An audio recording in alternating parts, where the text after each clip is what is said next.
नमस्ते दोस्तों, स्वागत है सोच भाई सौरभ में। इस वीडियो में हम लोग बात करेंगे मालदीव्स के बारे में। ना ना ना, मैं वो बात बिल्कुल नहीं करूंगा कि ये सब कंट्रोवर्सी कैसे स्टार्ट हुई, क्योंकि मुझे मालूम है कि ये सब आप लोग को पता चल चुका होगा। मैं बात करूंगा क्यों मालदीव के लोग भारतीय से नफरत करते हैं, इसके बारे में। तो अगर इसका एक लाइन में आंसर दूं तो उसे हम लोग देसी भाषा में बोलते हैं एहसान फरामोश। जी हाँ, मालदीव के लोग और वहां के सरकार में बैठे लोग वो बोलते हैं ना कि जिस थाली में खाओ उसी में छेद करो। वही आजकल लोग पावर संभाल के बैठ गए हैं। और ऐसा नहीं है कि इसमें सिर्फ गवर्नमेंट के लोग की गलती है, ना ना, आम जनता ने भी इन गवर्नमेंट को इंडिया आउट कैंपेन में सपोर्ट किया था और इन बेवकूफ नेताओं को जिताया है। तो ऐसा तो हम लोग बिल्कुल नहीं कह सकते कि सिर्फ इसमें नेताओं की गलती है। मैं थोड़ा बैकग्राउंड समझाता हूँ, फिर आप लोग जो कंट्रोवर्सी हुए इसके बारे में अच्छे से समझ में आएगा और एहसान फरामोशी कैसे की है वो भी अच्छे से समझ सकेंगे और रिलेट कर पाएंगे। तो दोस्तों, आज से तकरीबन 2 महीने पहले मालदीव्स के 8वें राष्ट्रपति बने म्यूजिन ने अपना पूरा इलेक्शन कैंपेन भारत विरोधी सेंटीमेंट पर ही लड़ा था। वैसे इससे पहले हमेशा से भारत और मालदीव के रिश्ते अच्छा रहे थे। इसके पिछले राष्ट्रपति इब्राहिम मोहम्मद साली भी भारत के ही सपोर्टर रहे थे। लेकिन मोइजू के पीपुल नेशनल कांग्रेस पिछले काफी समय से मालदीव्स में भारत के खिलाफ माहौल बना रही थी। मोइजू ने इलेक्शन कैंपेन में तब बोला था कि अगर वो प्रेसिडेंट बने तो मालदीव्स में मौजूद इंडियन मिलिट्री को देश से बाहर निकाल देंगे। इस प्रेसिडेंट के पहले जितने भी प्रेसिडेंट बने सबका पहला दौरा भारत हुआ करता था, लेकिन ये पहला व्यक्ति बना जिसने अपनी दौरे की शुरुआत भारत से नहीं बल्कि भारत के दुश्मन कंट्री से की। पहले टर्की और 2 दिन पहले चाइना चला गया। तो आप लोग इसी से अंदाजा लगा सकते हैं कि ये कितना भारत विरोधी है। कुछ लोग का कहना है कि मोइजू इस सरकार के भारत विरोधी रवैये के पीछे चाइना का हाथ है। जो लोग नहीं जानते उनको बता दूं कि चाइना ने मालदीव को हजारों करोड़ डॉलर का कर्जा दिया है। चीन ने 20 करोड़ डॉलर लगाकर मालदीव की राजधानी माले से लेकर दूसरे आइलैंड तक ब्रिज बनाया है और इसका नाम दिया है चाइना मालदीव्स फ्रेंडशिप ब्रिज। आप लोग को तो पता है कि चाइना का मेन फॉरेन पॉलिसी इसी पे चलती है कि छोटे गरीब देश को पहले कर्ज दो और बाद में अगर वो कर्ज न लौटाए तो उसका जमीन कब्जा लो या अपने हिसाब से फॉरेन पॉलिसी में दखल अंदाजी करना शुरू कर दो।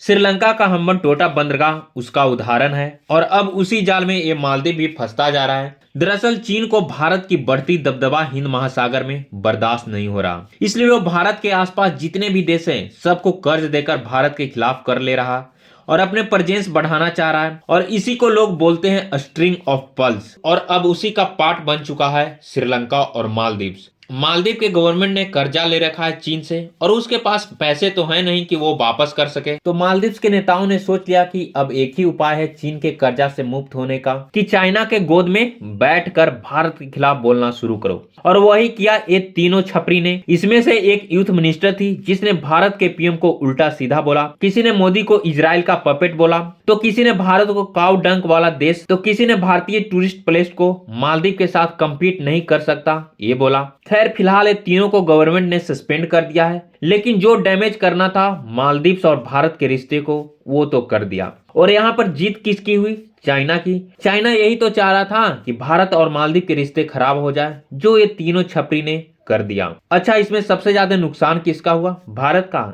नहीं नहीं, भारत का तो बिल्कुल भी नहीं। ये जो अनपढ़ गंवार मालदीव के गवर्नमेंट में आ गए हैं, इन लोगों को शायद पता नहीं था कि भले देश उसका है पर इसकी सांसें भारत से चलती है। ऑपरेशन कैक्टस के बारे में आप लोग सुने होंगे, जिसने 1998 में मालदीव में तख्ता प्लेट होने से बचा लिया। उस वक्त ना अमेरिका, न चीन, ना ही यूके ने मालदीव की मदद की थी। फिर यूके ने मालदीव को बोला कि भारत से मदद मांगो, तब भारत ने बिना किसी शर्त के अपने पैरामिलिट्री को 12 घंटे के अंदर मालदीव के जमीन पर उतारकर वहां के राष्ट्रपति को बचा लिया। वरना आज जो नेता बन के बकवास कर रहे हैं ना, वो लोग किसी जेल में चक्की पीस रहे होते। इतना ही नहीं, मालदीव इतना भारत पर डिपेंडेंट है कि 2014 में जब मालदीव के एक पानी सप्लाई कंपनी में आग लग गई, जिसमें वहां पानी की भारी कमी हो गई, लोग प्यासे मर जाते, तब भारत ने मुफ्त 1 पैसा भी नहीं लिया और 375 टन ड्रिंकिंग वाटर भेजा। उसके बाद जब कोविड-19 पीक पर था, तब भारत ने फ्री वैक्सीन दिया बिना किसी शर्त के,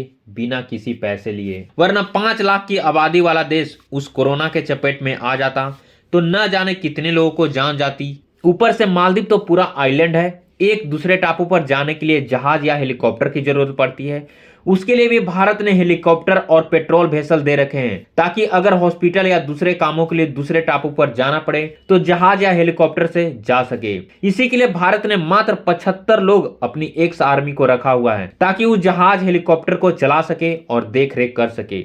लेकिन ये म्यूजियम ने 75 लोगों को अपने इलेक्शन कैंपेन ने ऐसे बढ़ा चढ़ाकर उड़ाया, हल्ला उड़ाया, जैसे 75,000 सैनिक मालदीव में बैठा रखे हैं और उसे भारत भेजने की बात कर रहा हो। तो अब आप लोग समझ गए हो कि कितना मालदीव भारत पे डिपेंडेंट है। क्या आप लोग को लगता है कि भारत के बिना मालदीव सस्टेन कर पाएगा? देखो, जब भी किसी के पास बिना कमाए पैसे आ जाते हैं ना, वो भी तब जब आप उतने पैसे देखे ना हो, तब वो उछलने लगते हैं कि अरे हमारे आगे तो अब कोई है ही नहीं। यही हुआ है मालदीव के साथ। चाइना वाले ने उधार दिया है पैसा लोन पर, कमाना तो पड़ा नहीं है इन लोगों को। तो जैसे ही पैसा खत्म होगा, जिस हाल में आज पाकिस्तान है ना, वैसा ही हाल मालदीव का भी होगा। फिर देखना कैसे भारत के पास भीगी बिल्ली की तरह यही लोग पैर पकड़ने आएंगे। और देखा जाए तो इसकी शुरुआत हो चुकी है। पीएम मोदी का लक्षद्वीप जाना एक इत्तेफाक नहीं था, बल्कि एक सोची समझी प्लान का हिस्सा था। देखो, मालदीव की इकोनॉमी पूरी तरह टूरिज्म पर डिपेंडेंट है, और वो भी वहां ज्यादातर टूरिस्ट भारतीय ही जाते हैं।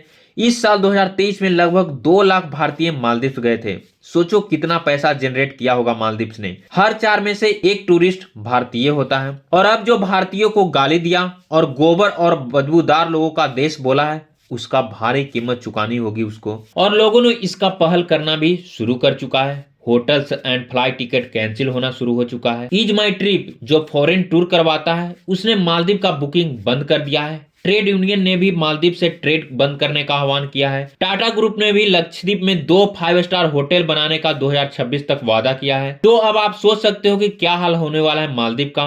जो इंडियन टूरिस्ट है ना, वो तो नहीं जाएंगे ही नहीं जाएंगे, और जो कुछ फॉरेन टूरिस्ट भी आते हैं, वो उसका भी कुछ पार्ट भारत के लक्षद्वीप में आएंगे। तो मैं बता रहा हूं, 1 से 2 साल के अंदर मालदीव गिड़गिड़ाने न लग गया है तो कहना। हम भारतीयों को सब कुछ बर्दाश्त है, लेकिन बेइज्जती नहीं। और जिस तरह से हमारे प्यारे देश भारत को गोबर और बदबूदार देश बोला है, ये तो कतई बर्दाश्त नहीं है। और मैं हर भारतीय से अनुरोध करता हूं, हालांकि मेरी पहुंच 10-20 लोगों तक ही है, क्योंकि मेरा वीडियो इतने लोग ही देखते हैं या इतने ही व्यू आते हैं। फिर भी जितने लोग ये वीडियो देख रहे हैं, आप लोग से बोलना चाहता हूं कि अपने पैसे वहां खर्च करें जहां अपने देश और आपको इज्जत मिलता हो, ना कि वहां खर्च करें जहां पर आपके और देश के खिलाफ रेसिस्ट बातें होती हो। मैं इसलिए बोल रहा हूं क्योंकि भारतीयों को गंदा आदत है बस अपने पैसों को फालतू चीज पर खर्च करने का, चाहे वो आपको या आपके देश को वैल्यू ना भी करता हो तब भी। कुछ उदाहरण देकर समझाता हूं। जैसे टर्की, वो भारत का हमेशा से विरोधी है, फिर भी हमारे देशवासी वहां हॉलीडे मनाने जाते हैं। साउथ कोरिया, वहां के रेस्टोरेंट के बाहर लिखा रहता है Indians and Hindus are not allowed, फिर भी भारतीय वहां के ड्रामा, के-पॉप और हॉलीडे जाकर वहां एंजॉय करते हैं। पाकिस्तान के यूट्यूबर कुछ अच्छे बात बोल देते हैं भारत के बारे में, तो उनके चैनल को सब्सक्राइब करके वीडियो देखने लगते हैं, और फिर वही चैनल बड़ा होने पर भारत के बारे में उल्टा सीधा बोलते हैं। और अब उसी कैटेगरी में मालदीव भी आ गया है। तो उम्मीद करते हैं कि आप लोग एक समझदार नागरिक होने के नाते अपना पैसा और टाइम सही जगह पर खर्च करेंगे। तो ये रही हमारी आज की वीडियो, कैसा लगा जरूर बताएं। Thank you for watching. जय हिंद, जय भारत।